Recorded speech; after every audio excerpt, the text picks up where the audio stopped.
What's up, guys?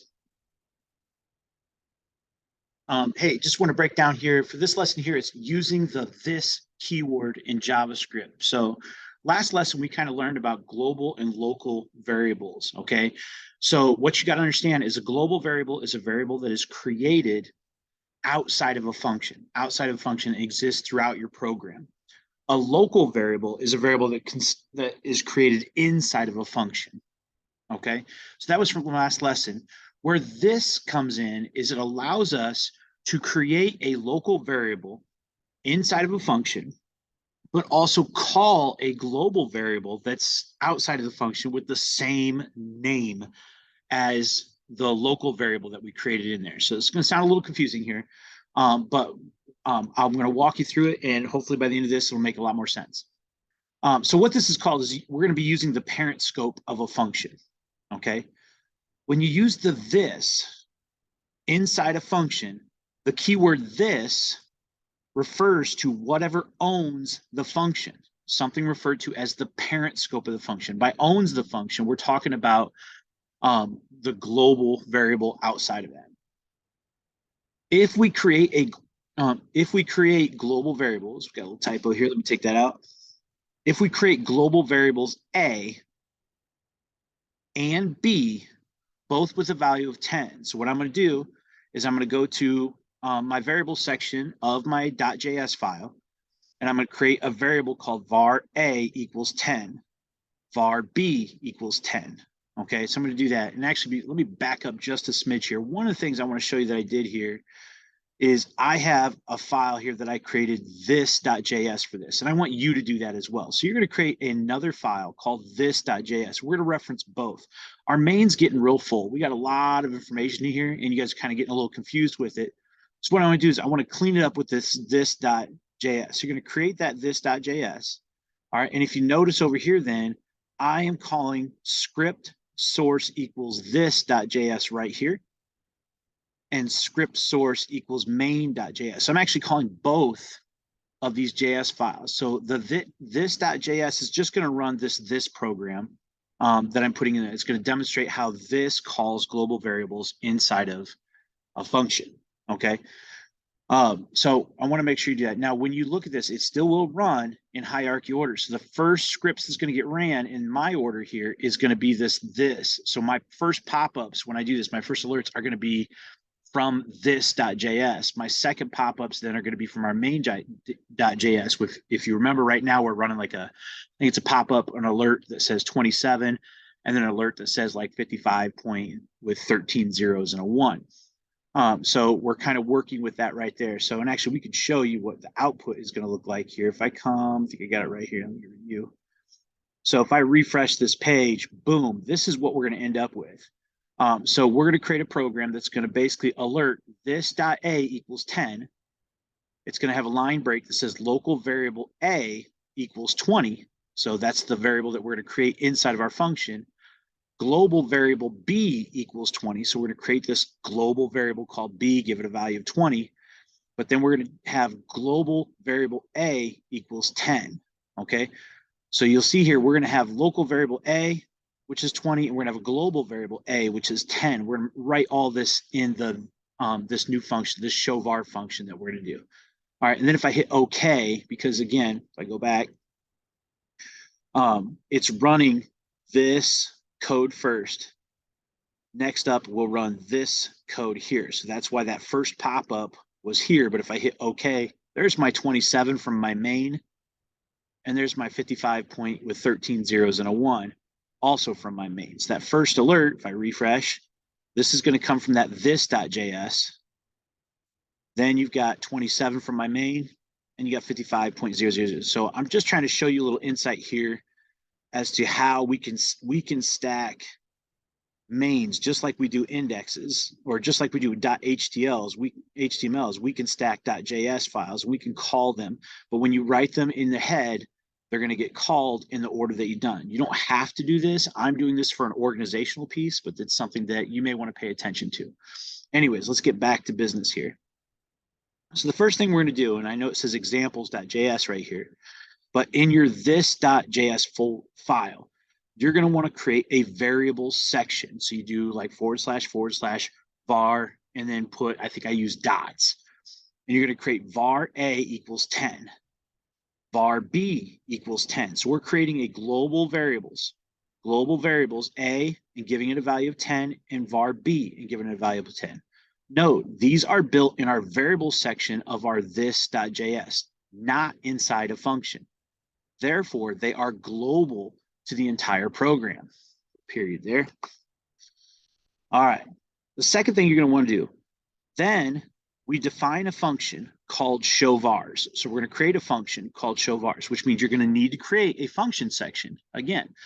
All right. So if we go back here like we did, we've already done this in our main. So if we go back here to our main, you can see here, I've created a variable section right here, and I've denoted it with kind of dots all the way over. So I've got all my variables, my global variables are all stacked up right here. You can kind of see there's my var A, var B. That really shouldn't be there right now. Sorry, I was testing something earlier. So there you go. And this shouldn't be here either. Get rid of that, sorry. And we should be set to go. So this is what you should have in your program right now. Then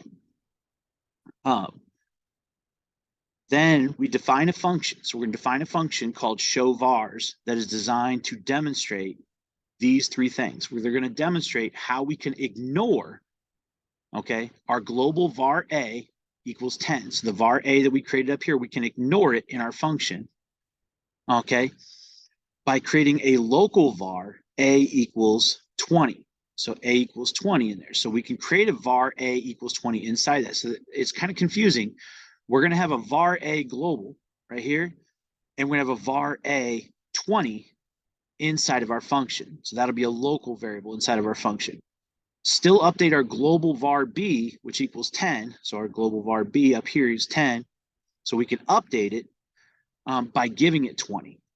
Then we can return a text string that breaks lines using n. So if I go back here, we're using \n. So I go back here. That's how I got, I hit refresh here. Each one of these strings are on a different line. There's line 1, line 2, line 3, line 4. It's because I'll show you, I'm going to use a /n in the text string to break those down.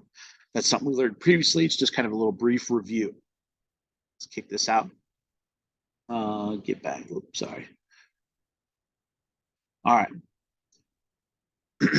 And then return a text string that breaks lines using \n and explains how using this.a will allow us to call global variable A, and calling just A will allow us to use our local variable A. All right, and that should be bold right there. So it sounds a little confusing, but let's take a look at it.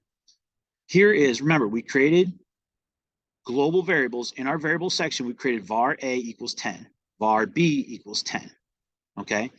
Then we came down and we're going to create a function section. And in our function, we're going to go function showVars.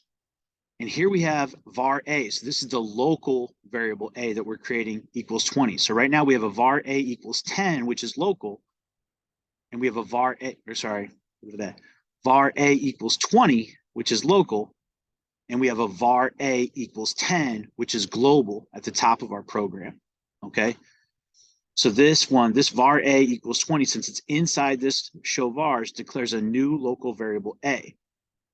Now, if you notice here, I've created B equals 20, but I didn't put a var in it, okay? So I didn't create a var in it. So what that means is when I do B equals 20 in this sense, I can only do this if B exists. And right now it does exist globally. So up here, it exists globally, var B equals 10, okay?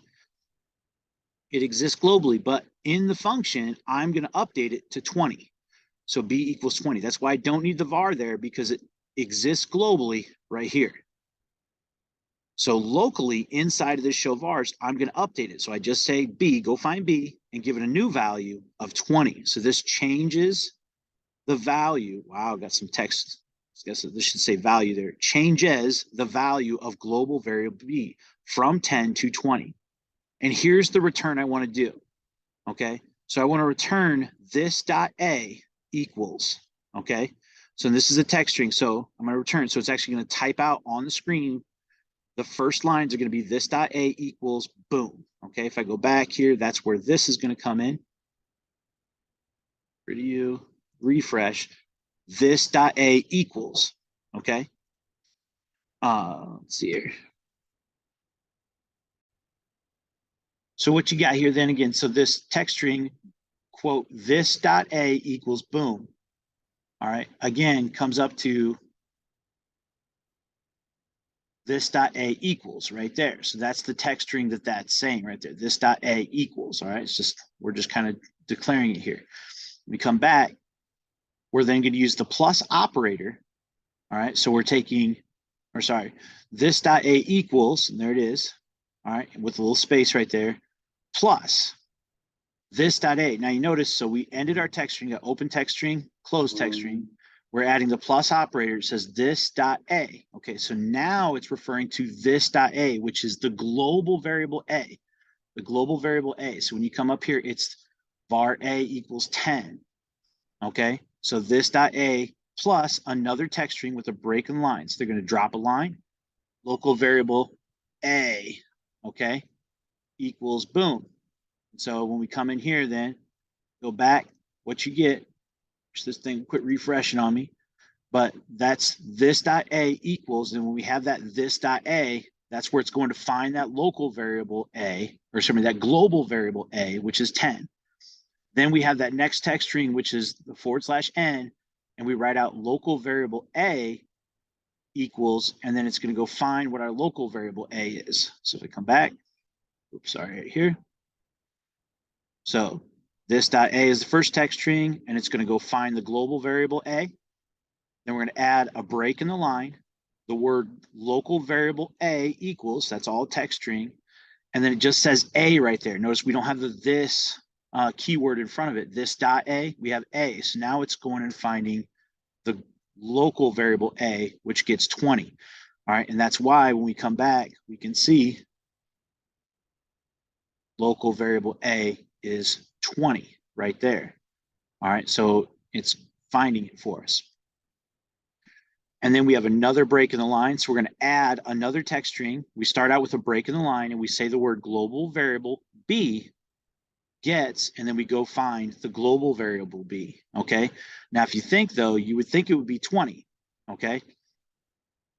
So global variable B, because up here it's 10. Okay. Up here it's 10. If we go look, then what does it print? Refresh. Global variable B gets 20. Okay, so this is where it gets a little bit wonky, because in our code, it is going to find the global variable, which up here is B. But unfortunately, before we did that, we updated the global variable to 20. All right, so went up here, saw global variable B gets 10.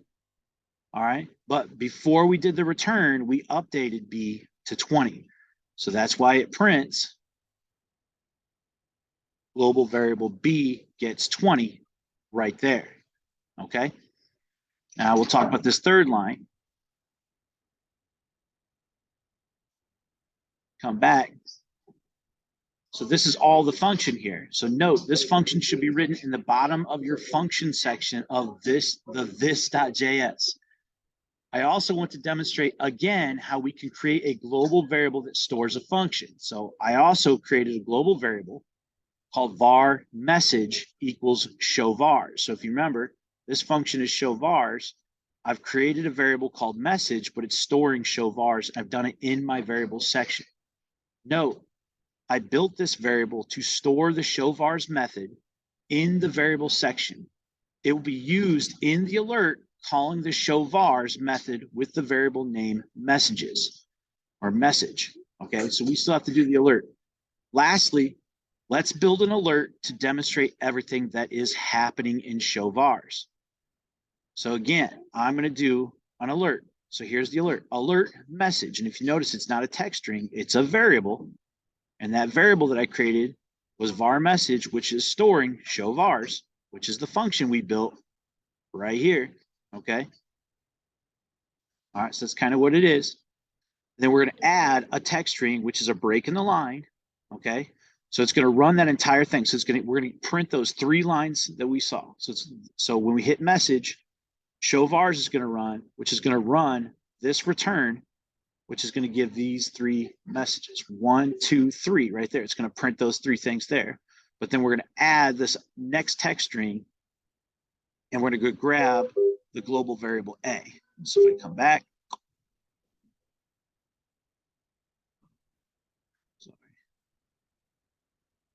so if I go back to here, return this A, oops, sorry, come down here. So alert message plus /n global variable. So here's the text string. We've got a break in line. So this is the fourth line that it's generating. Scroll here. The fourth line that it's generating is /n global variable A gets, and that's a whole text string right there. This /n is just a line break. That's a whole text string there. And then we're going to add A, which is go find the global variable, which is way up here at the top. Var A equals 10. So it should print a 10 right there. All right. Note, I built this section to store the show vars method. Oops, sorry, let me get down here. This note. In this alert, the word message is a variable we created that stores show vars method we built. That entire function is being run first in the alert. That is lines 1 through 3 in the alert. So the first line you see in the alert, I'm breaking down. So you got 1, 2, 3, and here's 4. You can see it. Line 1, 2, 3, and 4. So I'm breaking them down for you right here. Oh, I keep doing that. Line 1, this dot A equals 10. Local variable A gets 20. Global variable B gets 20. After the variable message is called in the alerts, remember these first 3 lines are done with show vars. Okay, and then when we call the alert, after the variable message is called in the alert, we add the plus line. Plus A new line /n's text string. So boom, looks like that. A lot of words there. Sorry, I jumbled my tongue, but you can see here, there's the plus, global variable A. And again, I'll show you the code at the end. This is breaks the 4th line in the alert, which states this. Let's get rid of here. That's confusing. This breaks the 4th line. So this /n breaks the 4th line in the alert, which states global variable A equals 10. So you got line 1, line 2, line 3. We break it with /n, and we write global variable A gets 10. Please note that since we are creating strings inside strings, we have to use the varying quotation marks. So you have quote, quote, with outside, and then anytime we have a string inside of those quotes, we have to use the single quotes. All right. Final code for keyword this. Note, I built this in the this.js file, not the main.js. All right. So we come down here, JS this.js. Here is my code. Again, I've created a variable section.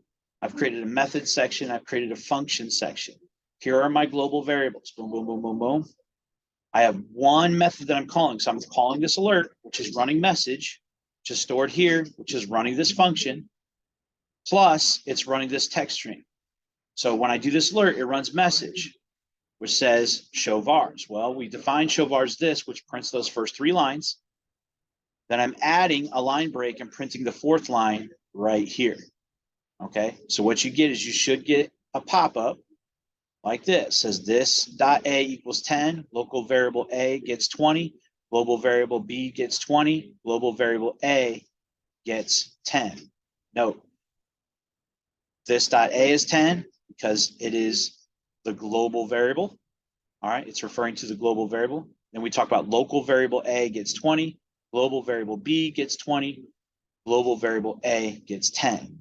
This little S right here, pay no attention to it. You won't see that. That's just me marking it there so you guys don't screenshot my work and turn it in. All right, so we're all set there.